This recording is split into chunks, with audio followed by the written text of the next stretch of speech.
Karamah ini tuan-tuan, dia juga boleh berlaku kepada orang yang belum sempurna istiqamah lagi. Kadang-kadang kedudukan dia tu mungkin rendah lagi, belum lagi sempurna, tapi kerana niat dia, nawaitu dia, kebaikan dia, mungkin Allah SWT bagi pada dia. Contohnya, seorang ulama di zaman tabi'in yang suhu zaman dulu, namanya Fudail bin Iyad rahimahullah, yang digelar sebagai Abidal Haramaini, orang yang beribadat di dua tanah haram. Dia hidup sezaman dengan Harun Ar-Rashid, dan Harun Ar-Rashid amat-amat memuliakan dia.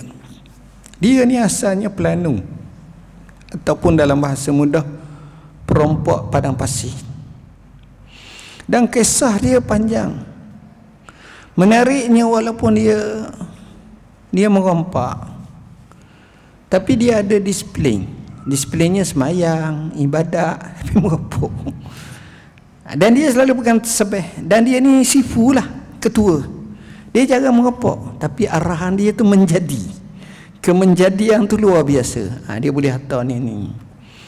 Sampai kadang-kadang dia tengah zikir gitu je, datang orang mohon kat dia, "Tuan, tolong tuan, saya rasa ada orang nak ropok kami ni, tolong jaga barang kat saya." Dia suruh ketua perampok tu jaga barang. Jadi dia pun tanyalah, "Kenapa tuan cari saya?" Dia kata, "Saya tengok pada tuan muka orang baik." Muka dia pun jadi sebab orang tu husnuzan dengan dia, baik sangka. Dia pun rasa pelik, kenapa ni siapa jadi macam tu. Akhirnya anak-anak buah perampok lain mari kat dia, "Kita telah dapat gini. Kawan ni terkejut, Allah salah suruh. Sehingga satu hari dia pergi ke sebuah rumah tengah malam, dekat senja pagi. Sampai di rumah tersebut, apa yang dia tengok? Dia tengok dia nak pergi masuk rumah tu nak ropok. Tiba-tiba dengar dalam rumah tu orang sedang ngaji Quran. Orang ni soleh ngaji Quran. Baca dalam suratul Hadid. Surah Hadid ni makna besi lah, surah Al-Hadid. Baca ayat alam ya'ninil lazina amanu. Baca ayat tu, tidakkah hati manusia itu lembut, orang memang gini-gini. Jadi dia bila dengar tu masuk dalam hati dia. Sebab bacaan Quran waktu pagi ketika fajar hampir menyingsing atau sebelumnya, dengan penghayatan, dia memberi high impact dalam jiwa, yang disebut dalam Quranul Karim, wa Qur'anal fajri inna Qur'anal fajri kana mashhuda. Bacalah Quran di waktu fajar, kerana bacaan ketika itu amat-amat syahdu, menyaksikan. Apa yang berlaku? Dia dengar ayat tu seolah-olah kali pertama dengar, seolah-olah halilintar masuk dalam jiwa dia. Allah. Asbab daripada ayat Quran yang Allah sebut, hudal linnasi wa bayyinatin minal huda. Sifat Quran ini memberi hidayah kepada manusia. Apa yang berlaku? Akhirnya dia bertaubat kepada Allah. Bila dia bertaubat kepada Allah, dia nak tebus balik barang-barang yang dia ambil ni semua kali ni. Hak mana dia tahu dia minta halal, hak mana dia belanja dia minta halal, dia minta maaf, dia minta apung semua. Tinggal satu orang Yahudi yang dia ropok. Bila dia nak datang ke Yahudi ni, orang Yahudi ni telah merancang. Yahudi ni dia kaya, dia hebatlah sikit.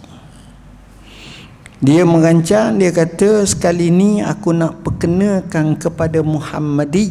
Apa makna Muhammadi? Maknanya aku nak perkenakan kepada pengikut Nabi Muhammad, iaitu Fudail bin Iyad lah, kepada orang Islam.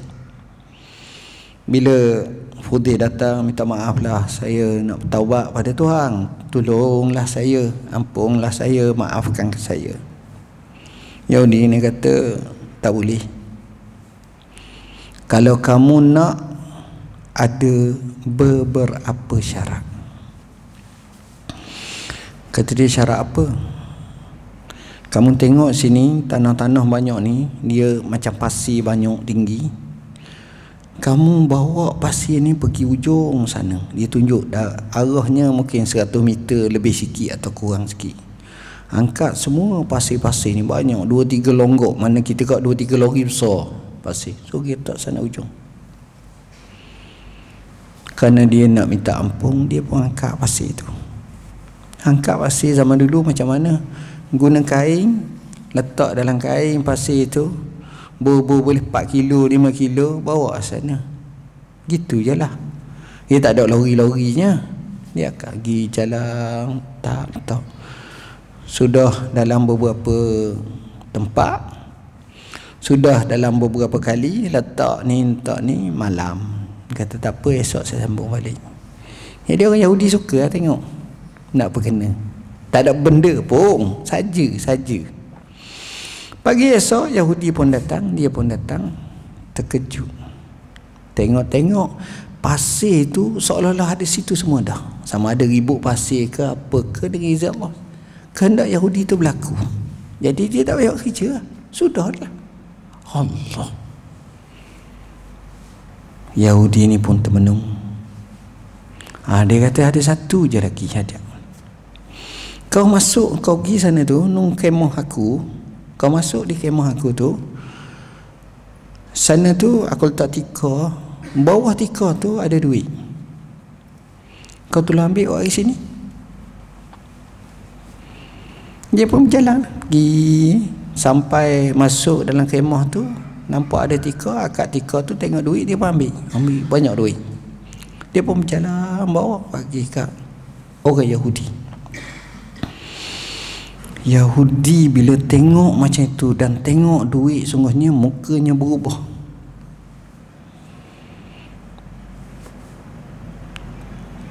Dia kata satu lagi hajat.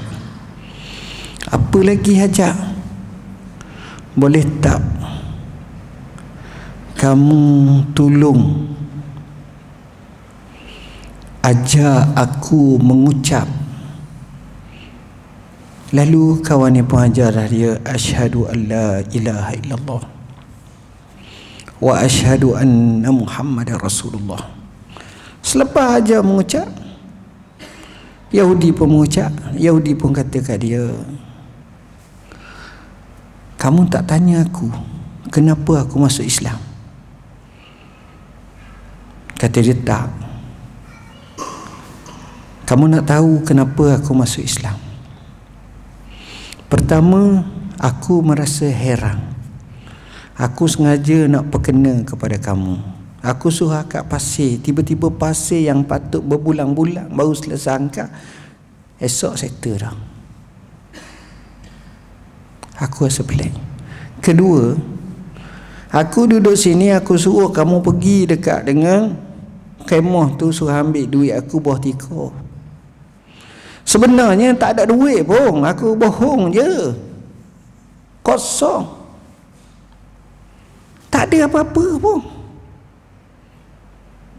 Tengok tuan-tuan, Allah bagi kepada dia karamah, walaupun dia baru permulaan untuk ibadah untuk ni, tapi Allah boleh bagi. Ini karamah. Dan karamah ini tuan-tuan, dia bertujuan untuk menjadikan kita ni bertambah yakin, macam sahabat radhiyallahu anhum. Bahkan kadang-kadang karamah ni berlaku kepada orang belajar ilmu pun. Allah boleh bagi karamah. Orang belajar ilmu kerana Allah, bila mana berlaku dalam ujian hidup dia, dia sabar, dia takwa, Allah bagi karamah pada dia.